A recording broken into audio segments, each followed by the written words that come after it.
আসসালামু আলাইকুম রহমতুল্লাহি বারাকাতু। আজকে হচ্ছে সৌদি আরবের বিজয় দিবস, মানে ন্যাশনাল ডে। আর এই ন্যাশনাল ডে উপলক্ষে সৌদি আরবের বিভিন্ন শহরে অনেক আমোদ ফুর্তি করা হয় এবং আনুষ্ঠানিকভাবে অনেক উদযাপন করা হয় এই ন্যাশনাল ডে। কিন্তু এই পবিত্র মক্কা শহরে আলহামদুলিল্লাহ এরকম কোনো কিছু করা হয় না।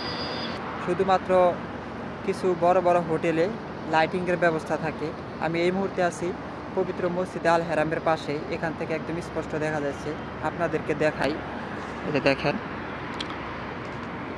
এই দেখেন, এই যে একটা হোটেল, এই হোটেলে শুধু সবুজ লাইট দিয়ে লাইটিং করা, যেখানে এই জায়গার সৌদি আরবের সরকারের ছবি দেওয়া আর কি, বর্তমান তারপরে অতীতে যারা ছিল তাদের ছবি লাইটিং সিস্টেম করা। তারপরে এই হোটেলের একটা লাইটিং সিস্টেম, এটা হইতেছে আপনার আঞ্জুম হোটেল। তো এই যে এই পাশে আরও আছে, এই পাশে একটু অনেক দূরে, তো এই পাশে দেখা যাচ্ছে না, এটাও একটা লাইটিং করা। তাছাড়া অন্য কোনো লাইটিং করা নাই বা অন্য কোনো আমোদ ফুর্তি আনুষ্ঠানিকভাবে উদযাপন এরকম কিচ্ছু করা হয় না। তো ওই হিসাবে আলহামদুলিল্লাহ মক্কা শহর অনেকটা ভালো আছে আলহামদুলিল্লাহ, জাস্ট এতটুকুই।